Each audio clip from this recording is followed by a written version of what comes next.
আসসালামু আলাইকুম। মোর্শেদ শোভন আমন্ত্রণ জানাচ্ছি এনটিভির মধ্যাহ্নের খবরে। রাজধানীর পেট্রোল পাম্পগুলোতে এখনও তেলের জন্য দীর্ঘ লাইন। ফুয়েল পাস থাকার পরেও তেল পাচ্ছে না বলে অভিযোগ করেছেন কেউ কেউ। বিজয় সরণি থেকে সরাসরি যোগ দিচ্ছেন স্পেশাল করেসপন্ডেন্ট তামজিদ সুমন। আমরা যুক্ত হচ্ছি তার সাথে।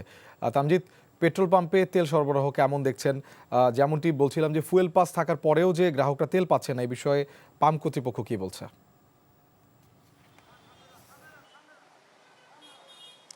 শোভন, ফুয়েল পাম্প থাকার পরেও তেল পাম্প পাচ্ছে না, কারণ এটির আসলে বেশ কয়েকটি কারণ বা ব্যাখ্যা আমাদেরকে ফুয়েল পাম্প মালিকরা দিয়েছেন। যদি প্রথম কথা বলি যে প্রত্যেকটি পাম্পের নির্দিষ্ট একটি বরাদ্দ থাকে, অর্থাৎ বছরব্যাপী তাদের পাম্পে যেই পরিমাণ দৈনিক বিক্রি হয় তেল, সেই অনুযায়ী তাদের সরবরাহ বরাদ্দ থাকে। তো একটি পাম্পে যখন সরবরাহ বরাদ্দ একটি নির্দিষ্ট পরিমাণ তেল থাকে, এখন চাহিদা অনেক বেশি, অর্থাৎ যেটি সরবরাহ করা হয় স্বাভাবিক সময় তার থেকে 2 গুণ 3 গুণ 4 গুণও চাহিদা, সেই কারণে খুব দ্রুত তেল ফুরিয়ে যাচ্ছে এবং এই চাপটি পড়ছে অন্যান্য পাম্পে। অর্থাৎ তেল শেষ হয়ে যাওয়ার পর সেই পাম্পগুলো বন্ধ করে দেওয়া হচ্ছে তেল দেয়া। পরবর্তীতে যেসব পাম্পে বেশি বরাদ্দ তেল থাকে সব সময় সেই পাম্পগুলোতে চাপ পড়ছে। আজকের বিষয়টি যদি বলি, আমি এই মুহূর্তে ট্রাস্ট ফিলিং স্টেশনে আছি। এখানে কিন্তু চিত্র আগের চেয়েও আরও বেশি খারাপ, কারণ দীর্ঘ লাইন তো আছেই, আপনি জানেন বেশ কয়েকদিন থেকে দীর্ঘ লাইন দিয়ে গ্রাহকরা তেল সংগ্রহ করছেন। আজকের চিত্র যেটি আমরা দেখতে পেয়েছি যে গত রাত থেকে অপেক্ষা করছেন এমন অনেক গ্রাহক আছেন যারা আজকে সকালেই 10টা-11টার দিকে তেল পেয়েছেন, অর্থাৎ কারো 12-13 ঘন্টার সময় লেগেছে তেল সংগ্রহ করতে। অন্যান্য আরও কিছু পাম্পে গেছি, আমি আসাদ গেটে 2টি পাম্প আছে, সেখানকারও চিত্র একই দেখেছি। দীর্ঘ লাইনে অপেক্ষা করতে হচ্ছে এবং তেলের যে সংকট, সেই সংকটের প্রভাবটি কিন্তু বেশ ভালোভাবেই পড়েছে। এই প্রভাব মোকাবেলার জন্য তেল পাম্পগুলো আসলে কিছু কৌশল অবলম্বন করছেন। রেশনিং তো করা হচ্ছেই। আপনি আরেকটি বিষয় দিচ্ছি যে কিউআর কোডের মাধ্যমে যারা তেল সংগ্রহ করছেন তারা কিন্তু বেশ পরিমাণেই তেল পাচ্ছেন, 10 লিটার 12 লিটার করে তেল পাচ্ছেন।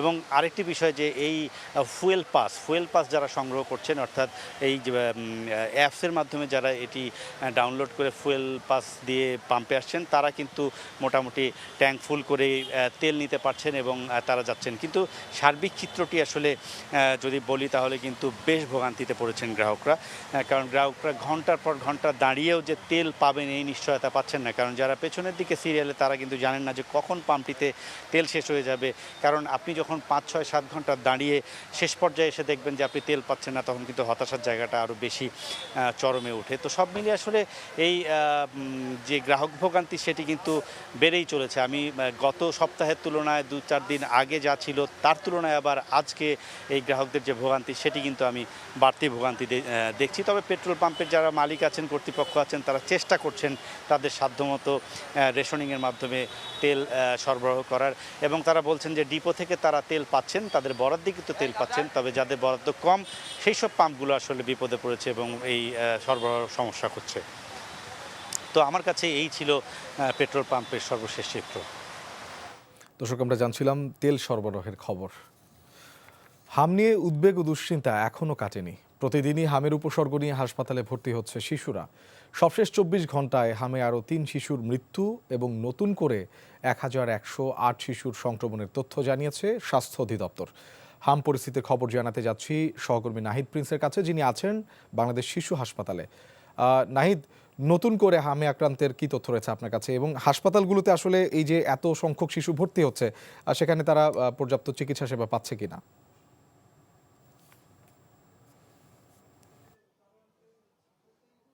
শোভন, গত 24 ঘন্টায় বাংলাদেশ শিশু হাসপাতালে 13 শিশু নতুন করে ভর্তি হয়েছে। 12 শিশু চিকিৎসা নিয়ে ইতিমধ্যে বাড়ি ফিরেছে।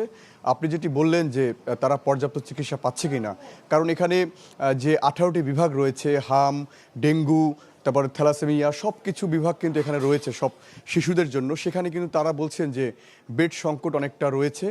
যারা ঢাকার বাইরে থেকে এখানে চিকিৎসা নিতে এসেছেন তারা অনেকটাই ভোগান্তিতে পড়ছেন। নিয়মিতই এই ভোগান্তি চলছে, কারণ এই যে সংকট বা এই যে হাম পরিস্থিতি সেটি নিয়ে কিন্তু তারা তেমন প্রথম থেকেই তারা সচেতন ছিল না, কারণ প্রতি বছরই দেখা যায় যে এটি সাধারণ রোগ হিসেবে গ্রামে প্রচলিত রয়েছে।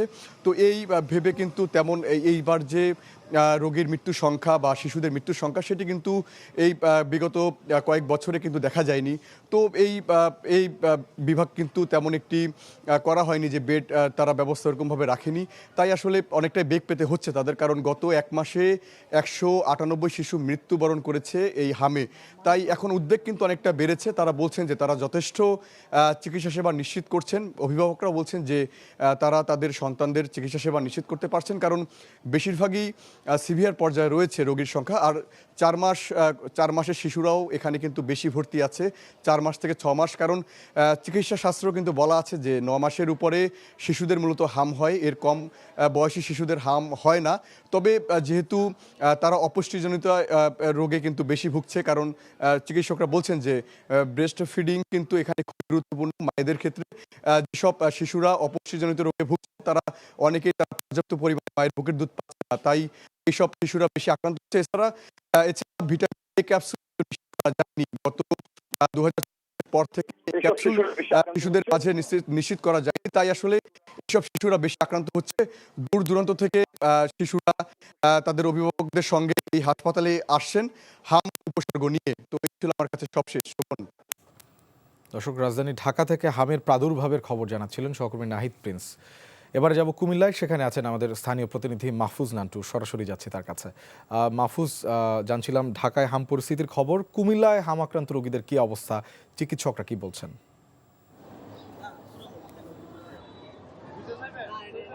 শোভন, আমি যদি প্রথমে বলি যে আমি কিছুক্ষণ আগে কুমিল্লা মেডিকেল কলেজ হাসপাতালের পরিচালকের সাথে কথা বলেছি।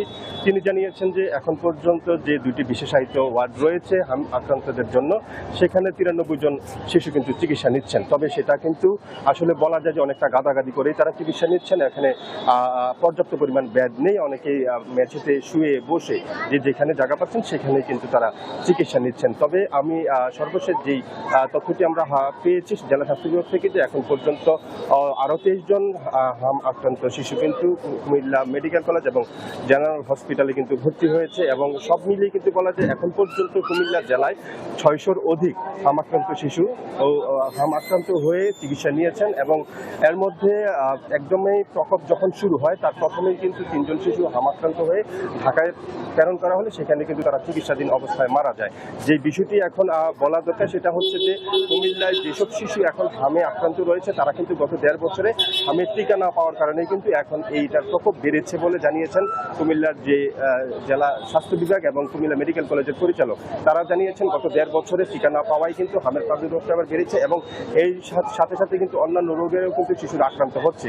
কুমিল্লায় এখন যে বিষয়টি সবচেয়ে বেশি আলোচিত সেটি হচ্ছে যে এই যে দুটি আইসোলেশন ওয়ার্ড তৈরি করা হয়েছে হাম আক্রান্ত শিশুদের জন্য, সেটি কিন্তু পর্যাপ্ত নয়। পাশাপাশি যে বিষয়টি আসলে জানাতে চাই সেটা হচ্ছে যে কুমিল্লার ঢাকা চট্টগ্রাম মহাসড়কের যে সদর দক্ষিণ উপজেলার বেলতলী, সেখানে কিন্তু বছর দেড়েক আগে একটি 100 শয্যার বিশেষায়িত শিশু হাসপাতাল নির্মাণ করা হলেও নানান জটিলতায় কিন্তু এই হাসপাতালে এখনো চিকিৎসা সেবা চালু করা যায়নি। কুমিল্লা সহ আশেপাশের 2-1টা জেলার মানুষ কিন্তু এই শিশু হসপিটালটিতে সেবা নিতে পারত যদি সেটি চালু হতো। এই মহামারীর সময়ে এখন এই হসপিটালটি চালু না হয় কিন্তু কুমিল্লা যে মেডিকেল কলেজ হাসপাতাল রয়েছে সেখানে কিন্তু রোগীদের চাপ বাড়ছে। কুমিল্লা মেডিকেল কলেজের পরিচালক বলেছেন যে তাদের লজিস্টিক সাপোর্ট সহ তাদের জনবল কম থাকায় কিন্তু চিকিৎসা সেবা চালিয়ে যাওয়া সম্ভব হচ্ছে না। শোভন। দর্শক, কুমিল্লা থেকে আমরা জানছিলাম হাম প্রাদুর্ভাবের খবর। এবার অন্য প্রসঙ্গ। আগামী 5 বছরের মধ্যে 3110টি শূন্য পদে নিয়োগ দেয়া হবে বলে সংসদকে জানিয়েছেন জনপ্রশাসন প্রতিমন্ত্রী মোহাম্মদ আব্দুল বারী। সকালে ডেপুটি স্পিকারের সভাপতিত্বে সংসদের প্রথম অধিবেশনের 15তম কার্যদিবস শুরু হয়।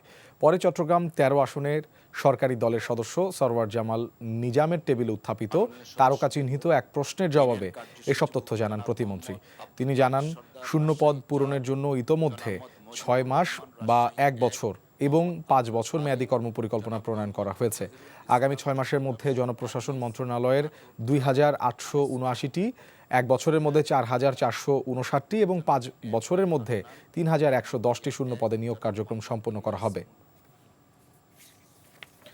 রাষ্ট্রায়ত্ত শিল্প প্রতিষ্ঠান অ্যাটলাস বাংলাদেশ লিমিটেড বাজারে নিয়ে এলো আধুনিক প্রযুক্তি নির্ভর ইলেকট্রনিক বাইক। সকালে রাজধানীর কাজী নজরুল ইসলাম এভিনিউতে অবস্থিত বাংলাদেশ ইস্পাত ও প্রকৌশল কর্পোরেশন বিএসিসি ভবনের নিচতলায় অ্যাটলাস ইভি শোরুমের উদ্বোধন করেন বিএসিসির চেয়ারম্যান মোহাম্মদ আনোয়ারুল আলম। এ শোরুমে থাকছে পরিবেশ বান্ধব সাশ্রয়ী ইলেকট্রনিক বাইক।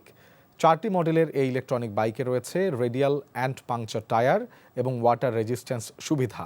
15 টাকা চার্জ খরচে 100 থেকে 120 কিলো চলবে এই বাইকটি। বিএসইসির ব্যবস্থাপনা পরিচালক মোহাম্মদ আজিবুর রহমান সহ ঊর্ধ্বতন কর্মকর্তারা এ সময় উপস্থিত ছিলেন। এবারে খেলার খবর, ক্রিকেট। 3 ম্যাচ সিরিজের প্রথম ওয়ানডেতে কাল নিউজিল্যান্ডের মুখোমুখি হবে বাংলাদেশ। মিরপুর স্টেডিয়ামে বাংলাদেশ সময় সকাল 11টায় শুরু হবে ম্যাচটি। অন্তত 10 জন নিয়মিত খেলোয়াড়কে ছাড়াই সিরিজ খেলতে ঢাকায় এসেছে নিউজিল্যান্ড।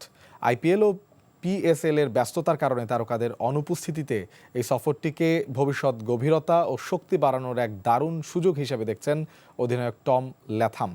স্বাগতিক বাংলাদেশ অবশ্য নিউজিল্যান্ডের মতো পরীক্ষা নিরীক্ষার পথে হাঁটেনি। পাকিস্তান সিরিজের জয়ী দলটিকেই এই সিরিজের জন্য অপরিবর্তিত রাখা হয়েছে। বিশ্বকাপে সরাসরি জায়গা নিশ্চিত করতে ও ঘরের মাঠে জয়ের ধারাবাহিকতা বজায় রাখতে মুখিয়ে আছে স্বাগতিক দল। প্রথম ওয়ানডের মতো দ্বিতীয় ওয়ানডেও হবে মিরপুর শেরেবাংলায়। এরপর চট্টগ্রামের 23 এপ্রিল সিরিজের তৃতীয় ও শেষ ওয়ানডে খেলবে দুদল। বাংলাদেশ নিউজিল্যান্ডের শেষ মুহূর্তের প্রস্তুতির খবর জানাতে এবারে শেরেবাংলা স্টেডিয়ামে যুক্ত হব সিনিয়র করেসপন্ডেন্ট মমিনুর রিপনের সাথে। রিপন, প্রথম ওয়ানডেতে মিরপুরে উইকেট কেমন হতে পারে?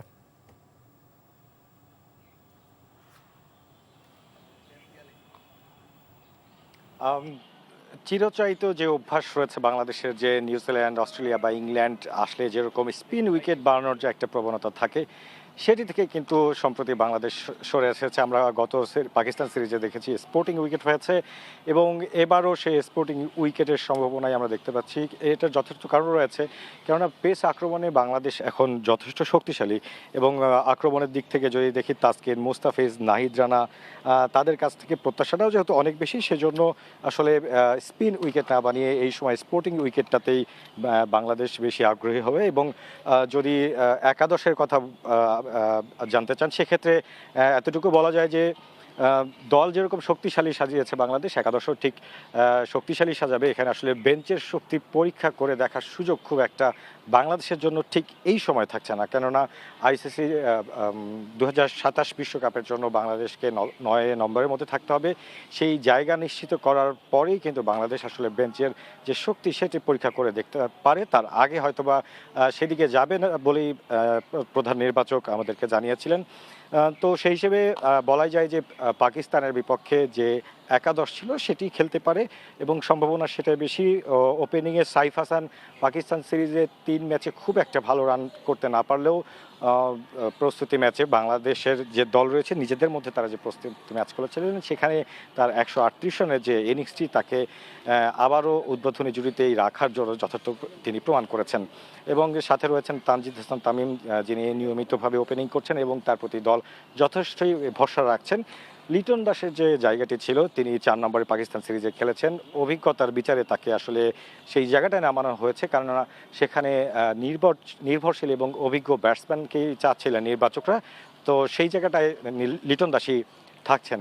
তো সব মিলে আসলে বাংলাদেশ শেষ সময়ের প্রস্তুতিতে একেবারে নিজেদের সর্বোচ্চ প্রস্তুতিতে এসে ফেলেছে। তো এই ছিল এখানকার সর্বশেষ অবস্থা। দর্শক, আমরা জানছিলাম বাংলাদেশ নিউজিল্যান্ড সিরিজের খবর।